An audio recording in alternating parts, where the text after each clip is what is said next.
I don't think it's fair to start off just by calling like half of the MMA Twitter a bunch of filthy casuals.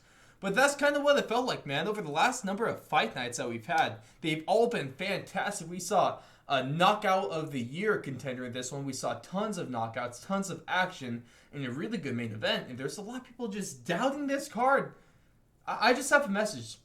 Stop doubting these cards, okay? Because whether they have name value like this one did, or some of the other ones like UFC Vegas 30 or 32, it might have been, where there was less name talent but still showed the hell out.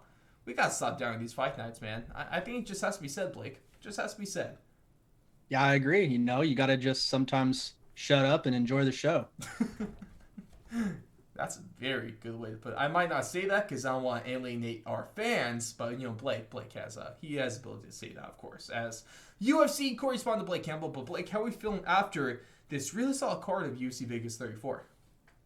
I think it was refreshing. You saw a few new faces. You saw some movement in a few divisions like middleweight with Kenyer and Gastelum, flyweight with Pantoja, and the guy that he fought is slipping my name right or my mind right now. Thank you, Royval. So I thought it was awesome, and we also saw, like you said, one of the knockouts of the year so far, and we're in August, so I think it was an awesome card, refreshing, I would say. Man, this thing was really, really damn good. But before we hop into things, just want to give you a reminder for all your sports prop betting needs. Go ahead and check out ThriveFantasy.com, the best place to do it, especially with the NFL season starting up now. What better time and what better way to get started than to go ahead and head on over to ThriveFantasy.com, or you can check them out on the Apple App Store or the Google Play Store. And then also, just shout out to, I love our Patreon members so much, especially over the, now we've just passed our 2-year anniversary of the show. So obviously things have changed a lot in 2 years, a lot in just over the last 6 months, but really just want to give a heartfelt thank you so much for listening over this time. It's really been a blessing, and just the way, Blake, you and I, man, just the way that this show has changed and UFC Talk has transitioned, it's been insane. Now we're up to episode 58 with this one. So I'm having a blast, man. And it's been a good time. Since, I guess I never knows the story that you and I met in a job that I hated, that I took for summer, and you were working there as well at this just really crap racket club ran by some really crap people. But my homeboy Blake, he pulled me out of the darkness, and we started talking UFC, and we started sneaking off into like into the back of the building and not having to work. So that's what we did. Yep, just sneak in the back, set up some parties maybe. Bring some. It wasn't even like sneaking off in the back to like do like to drink or like smoke and that kind of stuff. It was literally sneaking in the back to talk like UFC and just to goof off. Hang out, try to move that big tire that we could not move. Hey, I moved it a little bit. I did some nice keg carries. I just shook it a little bit. That's what I said. I moved it a little bit. Okay. I don't think it like moved any inches though or centimeters. I think you just like you bumped it. There was movement, and I moved it. But let's get into UFC Vegas 34 properly, and of course, with any card that we talk about, we gotta start things off with: did the bangers hit, Blake? Why don't you tell me this time? I don't know. I think they did.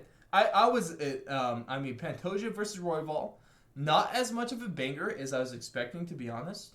Still a really solid fight though. But Ignacio versus Roberts, knockout of the year contender in a really good fight, really back and forth fight. Let's do some mental math. So that's 14 minutes and 55 seconds of it. It was really good. The Madsen versus Guida, it wasn't just a crazy fight, but it was really good and it was really close. So Blake, I gotta give it to you. Yes, they once again hit. Okay, maybe not been like a 9 out of 10, that 10 out of 10 that you've been doing recently, but I give it at least a solid 7.5 or 8 out of 10 on the hitness scale.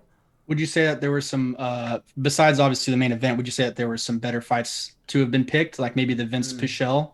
Oh, I would have put Vince Pichel up there. Vince Pichel put on a show. Yeah. Parker Porter versus Chase Sherman, it wasn't bad. Might have been better than Royval and Pantoja, to be honest. Or William Knight versus Fabio Charant. Oh, definitely. That knockout was just... And then the backflip. The backflip from the dude that looks like he weighs 220 pounds. Dude, that was crazy. Come on, man. I cannot believe that. I would not even attempt to do a backflip, and I'm not even Yeah, there's just no I way. break my neck. I mean, he can do this from standing. Whereas 155 pounds like Michael Chandler and Justin Gaethje, that's a jump on the cage to do a backflip. Okay, so this guy, he's a real freaking deal here. So I'd say yeah, but really good fights there. And let's take a look at some of my biggest winners like we do every week. First off, you mentioned it, Vince from Hell Pichel. He looked as good as ever against Austin Hubbard. Even his takedown defense wasn't great. Got taken down a handful of times, but his ground game was fine because I mean Hubbard couldn't really do much with that. Vince Pichel is piecing Austin Hubbard up in this one. I think the key here, Blake. I mean, he talked about switching camps. I think the real thing is he just has to protect that mustache because I think he draws all that power from his sweet stash. If I'm being honest. Could be onto something, man. You know, like was like Infinity Stones, and like with Marvel, they each have like a power. I think Right. Is Vince Pichel's mustache like something like that? Is it like a secret power? It could be, just kind of like those secret rocks and crystals that Jared Cannonier carries around, It's real. It's like and it's also like a Jan Blachowicz noose. It's like Right. it's like one of those things, one of the mystical objects of MMA, like Chuck Liddell's mohawk. It's sort of like one of those. His blue flaming shorts. Oh, the Iceman shorts. I don't Those are know. sweet. I mean, we have the Vince Pichel mustaches. We have the noose that Jan Blachowicz carries. We have the Iceman mohawk. What else do we have? Anything? I mean, I guess we can talk about Conor McGregor's beard. Another one of those things right there. I mean, maybe not recently. Maybe not. Oh no, his beard hasn't really helped. His beard has gotten him a broken ankle and two knockout losses. So maybe that it used to qualify at least. You get my point. But that was one. Then Alexander Pantoja. Okay, because before this fight, Dana White said that the winner of this fight is going to be the number one contender for Brandon Moreno's belt, which I like because I don't want the trilogy fight. You and I already discussed this a while ago. Don't really care about the trilogy fight between him and Figgy. Don't really need it. Honestly, personally, I see Yeah. rather see. Not yet, at least. Yeah. Maybe one Unless more something fight, changes. another win in 125, or even better, I even like Figueiredo up at 135 and see what he can do in that division. But then you got Askar Askarov kind of in the way of this one. So does Pantoja get this title shot after submitting Brandon Royval? Because I mean Dana White said that, but also Dana White said a lot of things. If we're being honest, Pantoja did beat Brandon Moreno back in 2018 when Moreno first in his first stint with the UFC, and then Pantoja has also lost to Askarov. So who do you think ultimately gets this title shot, Askarov or Pantoja? I think it's going to be Pantoja just because he's gotten a finish. Recency bias is going to have a little bit of a factor to play. You know, Yeah. It's what have you done for me lately? I think in the UFC, Mhm. unless obviously you're a legend or coming off of a 2-year PED suspension, Or Conor McGregor. or Conor McGregor, exactly. So yeah, I think it's got to be him. You get an impressive victory over a top-ranked opponent, line him up, and then I think Askarov, that would be a sweet fight for Figueiredo to call out if he's really about that. Mm-hmm. If he stops complaining about not getting that trilogy, he should take it. If he wants to show, yes, I am still deserving of the title shot. You're right, Blake. He calls Askarov. That would give me a lot of respect for him. Absolutely, because it shows that he's ready and willing to do whatever it takes to get back. You can't just be expecting a silver spoon, a platter to be given to you. You got to go out there and take what's yours. Mm-hmm. I really like that one. And also, I think one of my favorite things about this broadcast, man, every time I see Brandon Moreno on my screen, I smile and I'm happy because you saw him smiling when Pantoja was doing the whole call out of him after their fight. Brandon Moreno was over there with the headset on, smiling and waving and just kind of calling it on. And then he wants that one too. He does. And also, I don't know if you checked, but on the latest Food Truck Diaries, we had Brandon Moreno on there recently. Mm-hmm. Did you catch that? Yeah, one? That was a good episode. I like Brandon Moreno a lot. He's nice a guy. really he's just a nice guy, good energy, good vibes. Just a happy person. Yeah, only angry people can dislike that guy, or maybe Figueiredo fans. Or if you're Lego and you don't sponsor him, you bastards. Okay. Come on. Yeah, that's messed up. It's He's such a nice guy, okay? I'd be lucky to have Brandon Moreno as the face of my company. Yeah, I mean he's just a solid dude. Come on, man. And he's almost as big as the kids from marketing to, okay? It's not that hard. They're similar size, that's for sure. Fun size.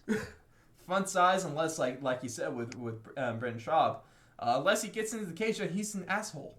Or Right. when it comes to spicy foods, he's a pussy. So I love what he was saying about him. So I love it. I would go check that out, obviously, because Food Truck Diaries is really good. This was a great episode with him. And then I think my last biggest winner is maybe not necessarily from their performance.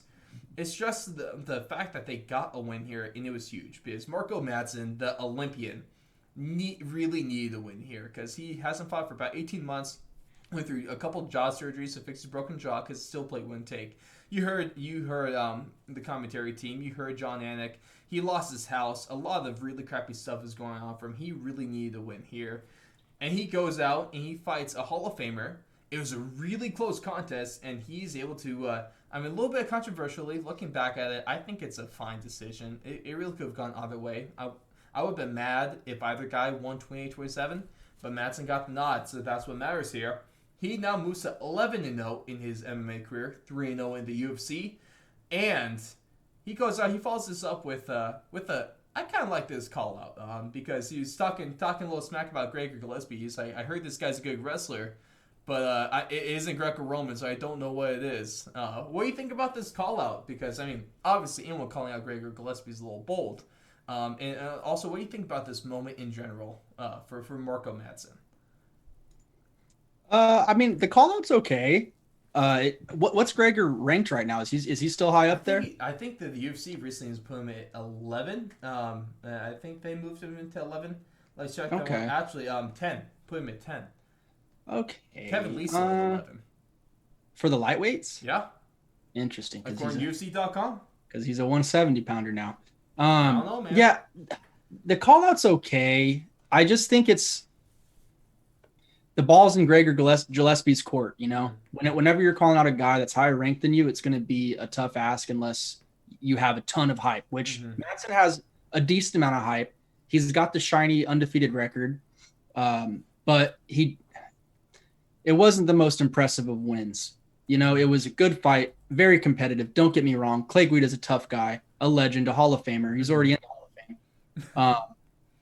So, yes, it was a good win, but for him to be reaching for the top 10 already in the lightweight division when he just beat a guy that's most likely only got a few fights left. All respect to Clay, by the way, not trying to crap on him. I just think it's a tough ask, but would I like that fight? Yeah, I think it'd be interesting. I just hope it doesn't turn into a hug fest, so to say. Fair enough. That's the only thing that I'd be a little scared of because styles make, fights. But and even with that, I don't think it'd be a hug fest. I think it'd be a really high level kind of wrestling match. I would like it if they would. I want to see them stand and bang, man. I feel like that's what happens a lot with wrestlers. Just let me bang, bro. They can't take each other down, so they have no choice but to stand and bang. Covington Usman won. That could be the case. Who knows? Maybe this is a solid fight. I don't know. I just think it's a tough ask. I got another name here too that I'd like to throw out. This guy is 12-2 as a professional fighter, and he is undefeated in the UFC. He has won a couple, just one fight in the promotion, but he's fairly high up, kind of in the non-ranked lightweight division or the lightweight rankings. That's Guram Kutaladze. This guy got his first win. You remember UFC Fight Night, Ortega versus the Korean Zombie back last year in October. He took out Gamrot, Matthias Gamrot, who of course, Gamrot is. It's not a French name, it's a Polish name, so we actually pronounce that T. And he's the one that just recently took out Jeremy Stevens and took him out in emphatic kind of fashion. So I think this would be a cool kind of a matchup right here if you want to go for it. Two guys with really good looking records, kind of in the same area in the lightweight rankings outside of the top 15. And I think it would be kind of a bit of a banger, to be honest. That would be a good fight. I would definitely be down for that. Mm-hmm. I also like what the name you just brought up too, though. Gamrot. Yeah. Oh. because he's got two solid finishes in a row. But He now beat Gamrod's Gamrod is at 155 and 145. He does. Or no, sorry, this was at 155 with Jeremy Stevens. Excuse me. So yeah. Scott Holtzman was at 155 too. I want to say when he KO'd him in Mm. April. I'm pretty sure. Hey, Yeah, he's I like lightweight. that. I like that. Gamrod could be a good fight there too. Yeah, That could be a banger. That could be a banger. Ooh. I mean any of those guys, line them up. Line them up, man. Line them up. Put them He down. definitely deserves a tough test. That's for Mm. sure. I mean, beating a legend like Clay, that's not an easy task. Mm-hmm. So And I mean, he looks good. He's a really solid fighter in this lightweight division. He'd be higher up if he was able to fight within those 18 months and didn't have to have those multiple surgeries. So it'd be cool to see him get a fight like this and maybe build a little bit more momentum going forward. Because I really like Madsen. I think he'd be a solid fighter who has a really solid jab, and obviously his wrestling's fantastic. got the pedigree. Exactly. So I really like those matchups there. Then if we want to stick and talk about wrestling, let's talk about Brian Boom Kelleher. And business is still booming for him as he puts on a dominant performance, beating Domingo Pilarter. And he got 30-27 from the judges. Really should have been 30-26 in this one. He got him on the ground. He didn't let him up, and he put a bit of a beating on him too. And now the biggest story of this isn't necessarily the fight. It's the post-fight interview and the call-out. Because Brian Kelleher calls out Sugar Sean O'Malley. And kind of a... I don't know, a lot of people were hating on this call-out. I got a chuckle out of it, okay? So I got a chuckle out of it. I thought it was all right. Talking about how instead of getting that 6'9" tattoo, he should have just gotten the vagina tattooed on himself. I thought that was kind of funny, if I'm being honest. I thought that was fine. But what do you think about this call-out, though? Is it bold? Is it a little bit ballsy? What do you think about the potential matchup? And would Sugar Sean even consider this, considering he just likes his unranked opponents for the same paycheck? That's a lot to unpack there. It is a lot to unpack. So let's go through this piece by piece. Do you think? So what do you think about this call out first? for the call out, I think it, like you said, gets a chuckle. And like I told you before the show, anytime you say the word vagina, it's kind of funny. So we're children. It's okay. I give him points for that. But the call out in general, I mean, it was okay. It was okay. Yeah, you always want to call out the biggest name, right? You want the guys that are going to bring the most eyes. It's not like the money is going to change for him if he fights Sean, but he is going to get a bigger stage, so to say. He's going to reach a broader audience because, Sean has a lot of casuals tuning in, a lot of, fanboys, and he's infiltrating the YouTube market and just all that jazz. So it's a smart call out by Kelleher, especially since I'm sure he believes he can win that fight. Mm-hmm. Now, what was the next question? All right, and then what do you think Sugar Sean even considers this fight? That's a tough one because it depends on what the talks, like the talks that are happening in his camp right now.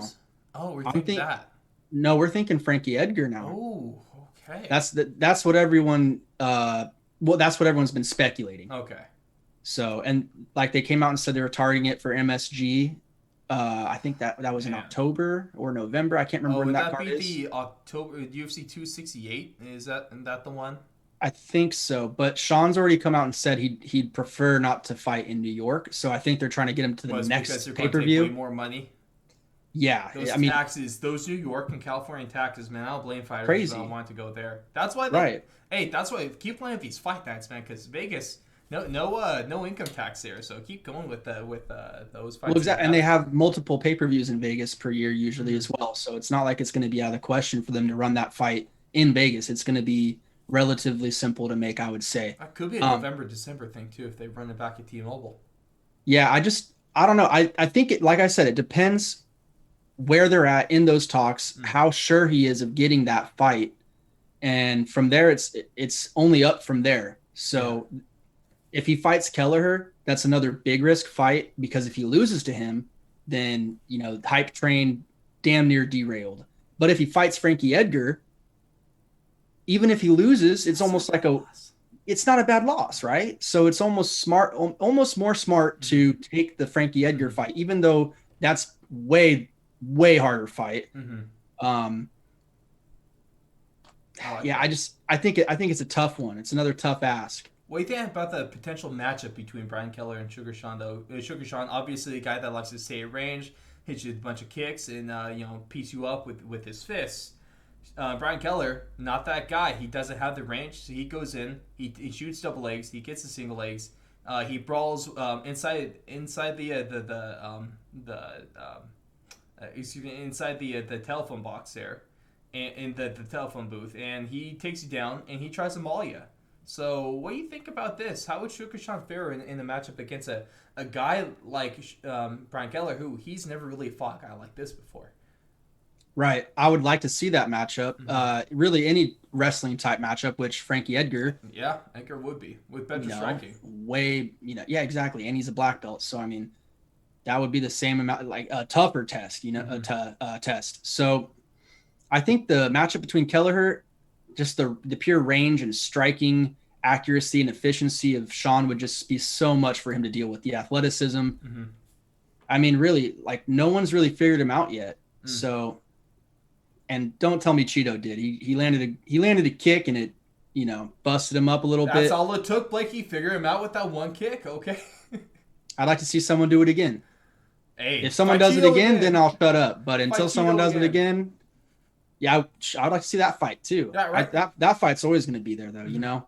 Hey, imagine some down the line they're fighting like a title eliminator between Sugar Sean and Cheeto Vera.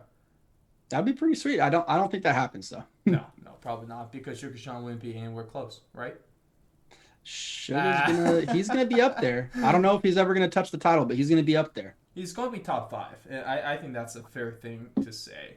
And speaking of top, I guess technically it's top 5, but let's go top 3 with this one. But let's talk Roosevelt Roberts, Ignacio Bahamondes. With that 5 seconds to go in the fight, he's been setting this kick up with his spinning body, with his spinning heel kicks to the body. He goes up top as he gets the finish with one of the sexiest knockouts you can ever see. I mean, a spinning heel kick is easily one of the best KOs in this mixed martial arts. It's up there with flying knees. It's up there with, anything spinny, right? Anything spinny is cool in flying. So those are always nice. But this is one hell of a knockout.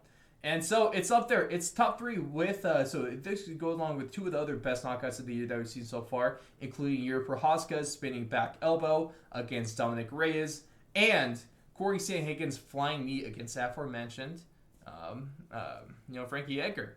So what do you think about this, and where do you think this ranks in those top 3, Blake? Could it be the best that we've seen this year? That's a tough one. Dude, all I know is that we're going to have it coming January 2022. We're going to have our. It's going to be hard for us to try to pick these for our. We still have awards. 4 months left. 4 months and a card left. There's a lot. So there's still some crazy stuff out there that could happen. But this knockout right here, I think it's difficult for me, right? Because they're all kind of in their own class. Yeah. For me, this knockout that happened this weekend.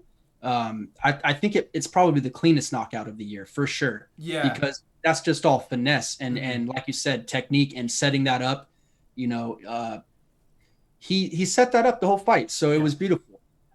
Whereas I think Corey Sandhagen's is probably the most explosive, and I think Yuri Prochazka, that might have been the most dirty and violent. That one was just gross, man. I mean, that was like a 3rd or 4th spinning back elbow. I mean, it also didn't help that Dominic Reyes' face or it looked like it was hit by a truck. Yeah. So that was a tough one. Corey Sandhagen, it was quick. It was really early in the fight. This one, pretty much a buzzer beater KO. It's going to be, man, we have our work cut out for us. This is going to be a tough one to choose. It is going to be tough, man. Because right now they all have their own different flavor, And it's really just, what do you, in your personal opinion, put at the top? Like, what is your preference? Do you like violence and dirtiness? Do you like explosiveness and athleticism and range? Do you like just clean finesse technique? At least the thing here is that, I mean, any one of the 3, then even we're probably going to have another contender, a clearer contender. I mean, I think if we want to give a top 4 right now, Blake, I would go in no particular order because I can't off the top of my head rank these, but Corey Sandhagen's fighting knee. Let's go Baja Mondays, spinning spinning heel kick. Yuri Prohaska spinning back elbow, and Rose Namajunas' head kick against Zhang Weili.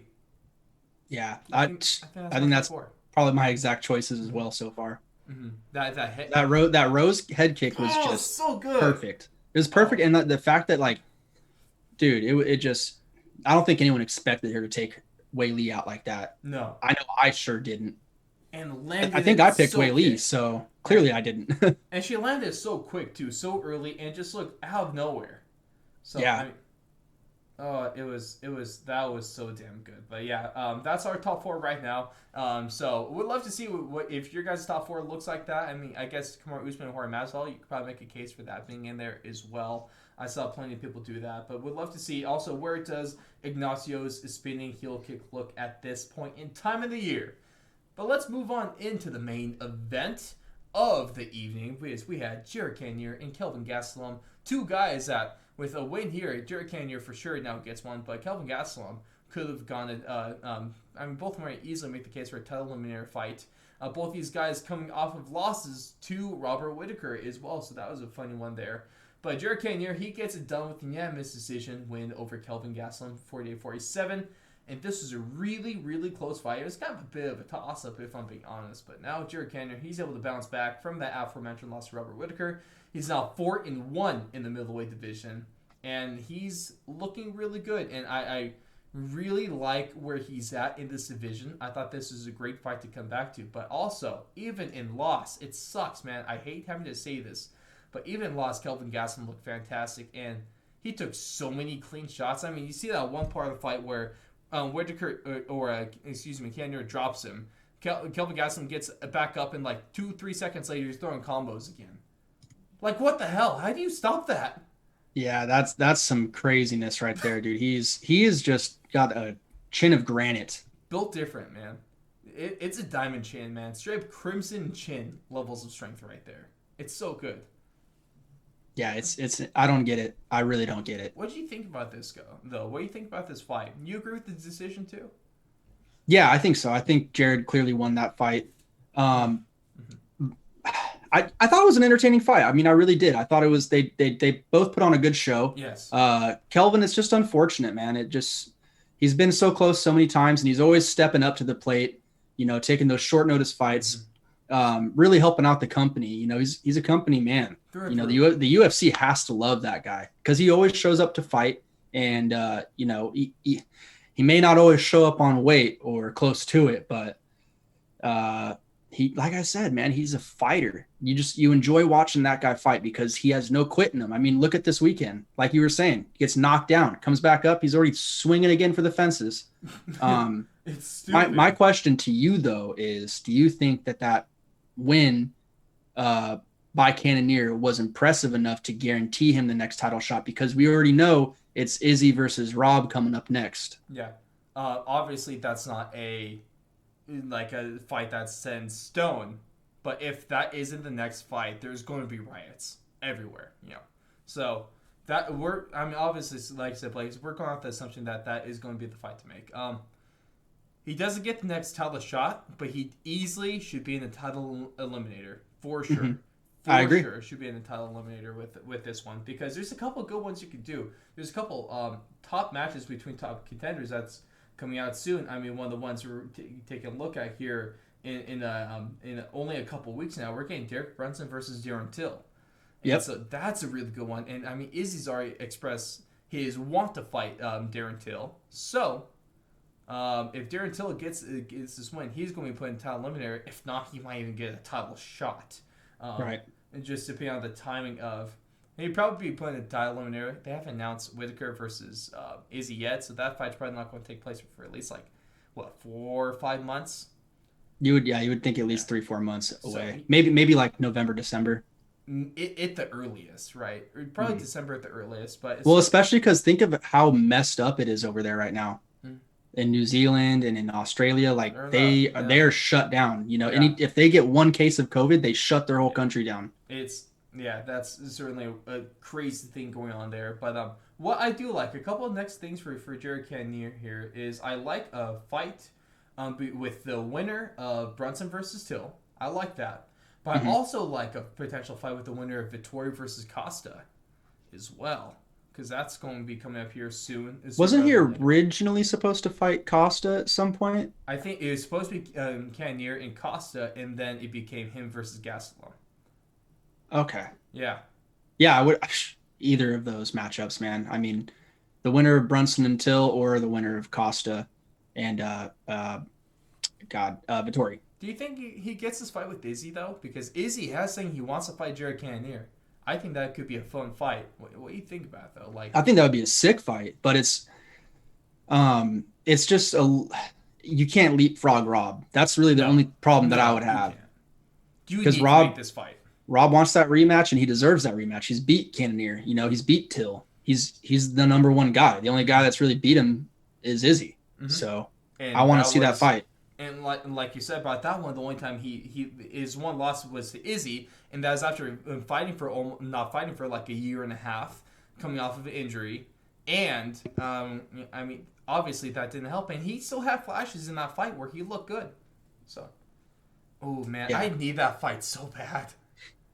Oh. It's unfinished business, man. I really want to see Rob get another crack at it. And it's such and if he loses again, then we get closure, Exactly.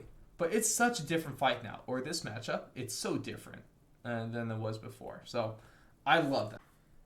And the tough thing here, though, Blake, is now we got to take a look at what we are going to have to do with Kelvin Gastelum, because he's kind of in a interesting situation. In his last 6 fights, he's now 1-5. But at the same time, he's 1-5, and he has 5 losses to some absolute killers. Because you take a look at this stretch, it happened. Started off in 2019. What was that loss to Izzy Adesanya in the fight of the year, and probably a top 10 fight, if we're being honest with ourselves. If I had to think about it right now and rank it, it could easily be up there. Then he lost a split decision to Darren Till. He lost a freak heel hook to Jack Hermanson. Got the win over Ian Heinen, and then also lost via decision to Robert Whittaker and now Jared Cannonier. So he's kind of in this weird spot because he's been taking these short notice fights, and he's been fighting some really hard guys, and he's been getting really close to winning these, but at the same time, he hasn't. So what do you think about the spot he's in right now? He's definitely in a tough spot. Anytime you face the top competition and lose consistently to them, it's not a good look. But I mean, like you said, he's always putting on phenomenal fights. He's always in a close battle. It's not like he's getting smoked by anyone besides Hermanson, which was just, a specialist. He got move. caught. Caught him. He got caught. And that happened. It's the fight game. It happens sometimes. You get caught, whether it be knockout. It was like Aljo and Corey Sandhagen. Yep, exactly. Just got caught that night. So I wouldn't mind seeing him fight. I saw this on Twitter. People are suggesting he fights a little bit down the ladder, or I guess it would be, I don't know, would you say down or up the ladder? I guess down. Because up in numbers, but down in ranking. He'll fight down the ranking. Yeah, it's kind of a my weird. Head hurts. Yeah, we're not good at math. No. We talk fighting. Says the accountant. Math. Jeez, don't watch this, my boss, please. Math dumb. I wouldn't mind. I wouldn't mind seeing him fight a guy. Maybe it's kind of tough matching guys up that are coming off losses and wins. And he's already fought a Hall. Mm-hmm. I would almost say maybe a Shabazian fight. Maybe a Shabazian, a Holland. See, the only problem is that Shabazian does have a fight lined up. Kevin Holland will be a really good one. I like that. Maybe a Brad Tavares. Yeah, did Brad Tavares fight recently? He fought Amari Akhmedov and he got beat, right? Yeah, in July. He won that fight via split decision. Brad did? Yeah. Oh, shoot. I thought he lost that fight. I'm tripping. Well, he should have lost that fight, if we're being honest with ourselves. But yeah, he won that. Okay, yeah, because I saw him on the rankings still at like number 13, and I don't know why. I just, in my mind, thought he lost that fight. But yeah, I mean, that would be a decent one too. Give him someone like similar to the Ian Heinisch fight, where he needs to get out there against a guy that isn't just a top contender right now. Mm-hmm. I think he needs to get some confidence again. Mm-hmm. Or just a win, man. Just a win. A like an dub would be actual win. nice. I'm tired of these moral victories because I Yeah. mean he had plenty of those in this fight with Jared Cannonier, plenty of those, but just not when it actually shows in the record, and it's unfortunate because he doesn't have like the best of a record if we're being honest, or if we really take a look at it, he doesn't have the best of a record. 17-8 in one no contest. That's not bad, but also it could look so much better. I mean, if you take away like his last, if you take away his last 6 fights, then he's down to 16-3. That's pretty damn good. So That's what happens though when you get put in the Shark Tank, you know. right. So don't let that. Don't let the record deceive you. Kelvin Gastelum is still a really good fighter and could still really contend. And I'm excited to see. I'm kind of with you, Blake. I think he should take a step back, and it won't be an easier fight necessarily. Well, I guess it would be an easier fight, but not in that way. Still a tough ninth office, but something against someone that isn't a title contender. Yeah, I guess. I think it's time for him to like I said, take another similar fight to Ian Heinisch, get some confidence back, and then go for it again. Exactly. I'd really enjoy that. I think that might be best for him. But, ladies and gentlemen, there goes our UFC Vegas 34 kind of recap there. And let's take a look at the UFC Vegas 35 because I'm personally, I don't know about you guys, I don't know about you, Blake, but I am extremely excited for this card because there's a lot of really good names on here. And then this main event, Giga Chikadze versus Edson Barboza, has Fight of the Year written all over it. This is such a damn good matchup. These are two good dudes that only put on bangers, especially Edson Barboza. So this is going to be a really fun one. Then also not just this main event, it's the finals for the tough 29 contenders. And so this is going to be a really fun one here that I've been looking forward to for a while now. Fortunately, there is no Trey Gore because of that knee injury. So replacing him is the man that he knocked out, Gilbert Urbina, against last pick of the middleweight draft, Brian Battle. So that's going to be really a really good one. Then looking at the bantamweight finals, it's Ricky Tercios against Brady Heisten. And I think that, Blake, I think one of the things I'm most excited the most is I was kind of talking about this off air, and that is a lot of people have watched Tough 29, but there's a lot of people that will be watching this card that haven't watched this season of Tough 29, and they've been missing out on the ridiculously good fights that we've been getting this season. In terms of drama in like television, hasn't been that great compared to like some of the other seasons, but in terms of just fights that we begin each episode, dude, they've been so damn good. So I'm really excited to see them put on. Also, we finally get to see where Kevin Lee fits into all this as he returns to the cage against a really tough opponent, Daniel Rodriguez. Another tough guy, Andre Petrotsky, a guy that Brian Battle actually submitted, which was insane. He's going to be fighting on here as well. And so there's just good fights on here. Smiling Sam Alvey and Wellington Turman. Dustin Jacoby versus Darren Stewart's a good one there. And so I really like what we got going on. But Blake, it's about that time, baby. Blake's Bangers, UFC Vegas 35. Let's do this. Yes, sir. They're actually all going to be, for me, it's all going to be right in a row on the main card. It's going to start off with Kevin Lee versus D-Rod. That fight speaks for itself. Daniel Rodriguez has been flaming hot lately. Not talking about his looks, talking about his performances. Come on. Hey, that's a good looking man. I know you're into tats.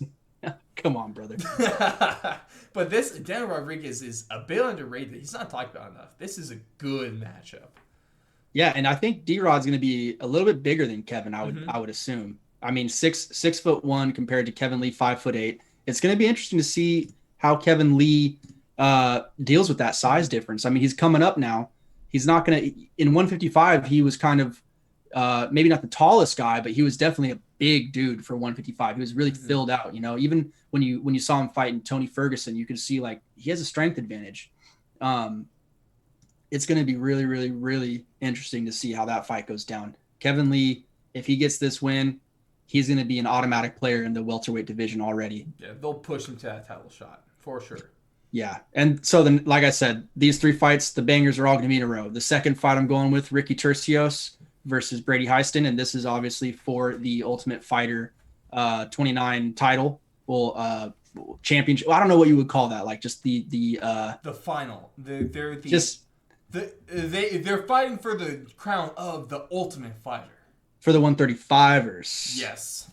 Now, Ricky, if you guys haven't been watching, he's funny as hell. He is an absolute loon. I mean, but in the best way, right? He's not psycho. He's psycho, but a funny psycho and a wholesome psycho, and just a guy that, you would want to hang out with, because you know that you would have like the most fun nights ever. I need me some wholesome psycho in my life. Absolutely. Brady, on the other hand, he kind of reminds me of that silent killer a little bit, where he's got the look of the kid carrying the backpack, having fun everywhere, but at the same time, he's a killer, man. He's got that wrestling pedigree. He trains with Michael Chiesa. The backpack thing. Oh, thank God. No, it wasn't. No. But yeah, I mean, I think this is going to be a really interesting fight. Ricky, a little bit more, I think, of a flowy striker. Not as heavy of a wrestling grappler, but I think he's definitely slick on the ground. Whereas Brady, I expect him to kind of bring that Michael Chiesa pressure. So it'll be interesting to see how that fight plays out. It's a good fight, man.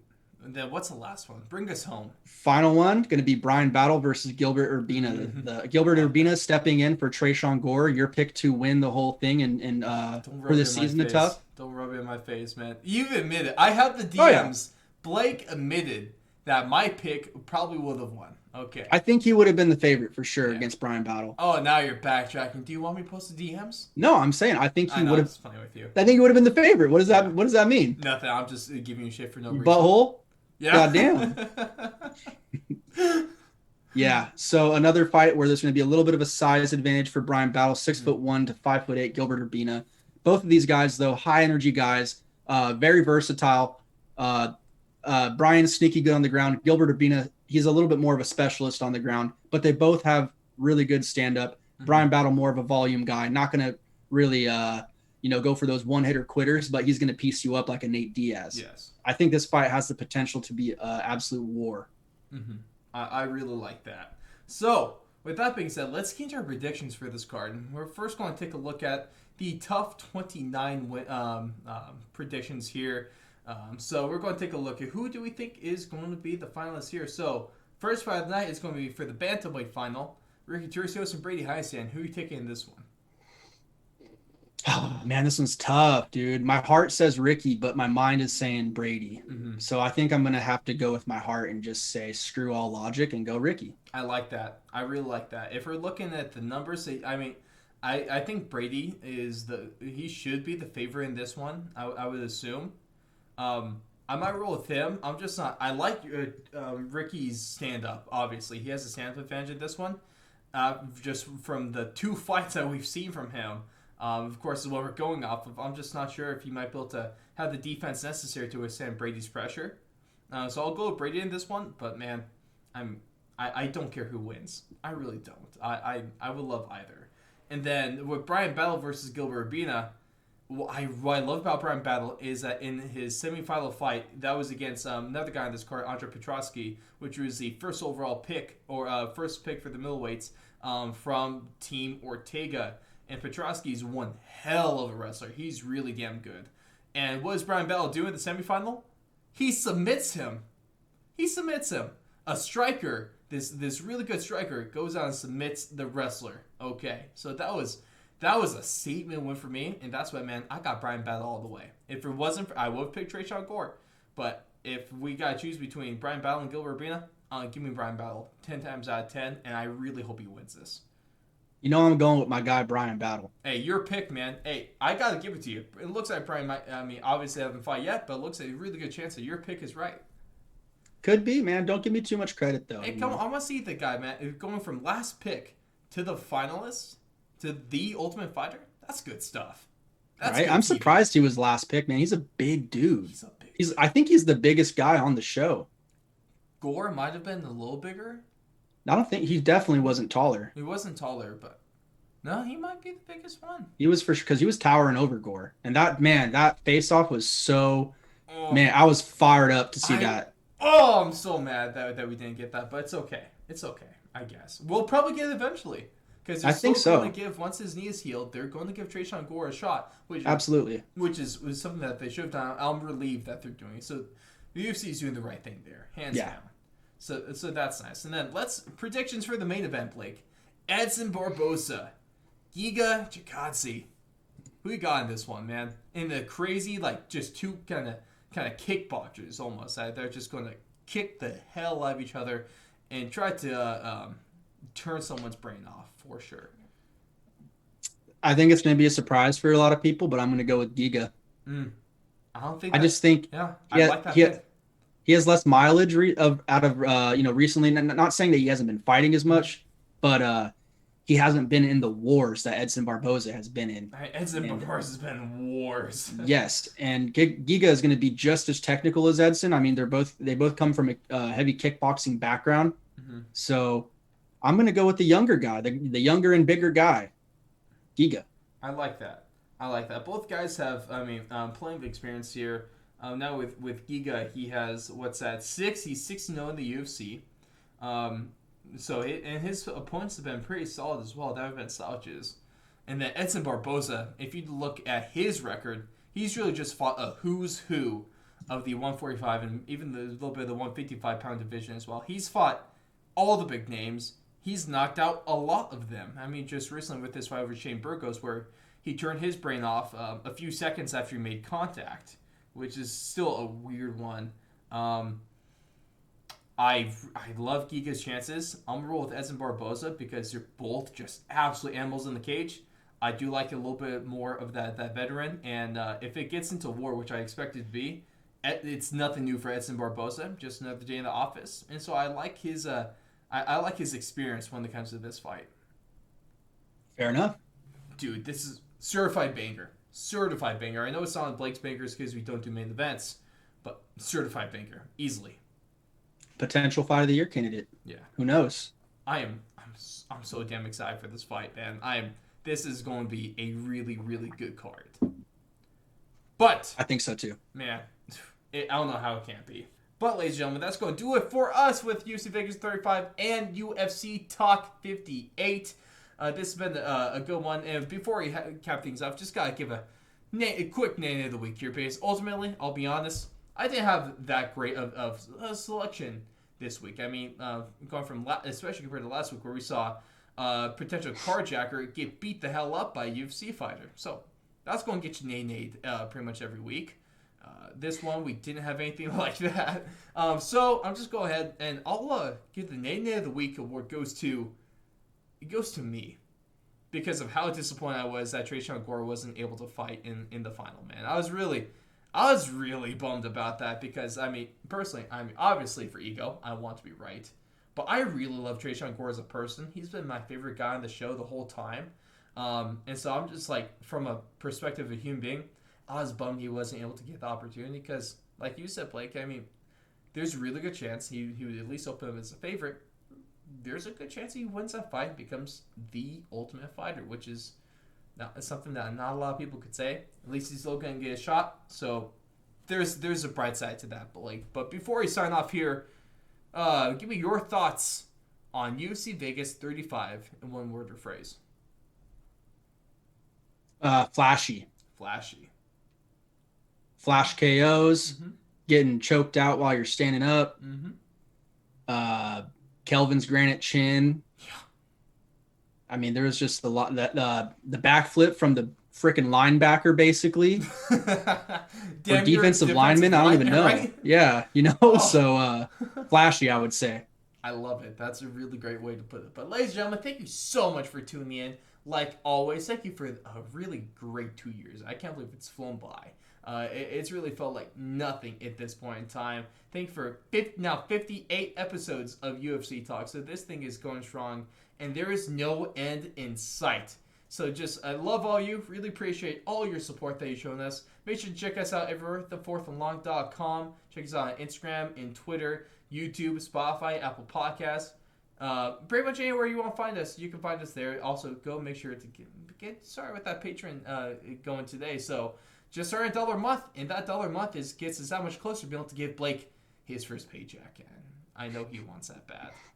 It's only been 2 years. You haven't been on for the full 2 years, so shut up. It's been pretty much. It's been pretty much. I was an honorary guest for the first part. That's the OG, man. Blake's the OG, so put a little respect on the name. But ladies and gentlemen, Thank you so much for tuning in tonight. Have a great time watching UFC Vegas 35, and we will catch you after we've crowned 2 new Ultimate Fighters and see a potential, just a really damn good fight.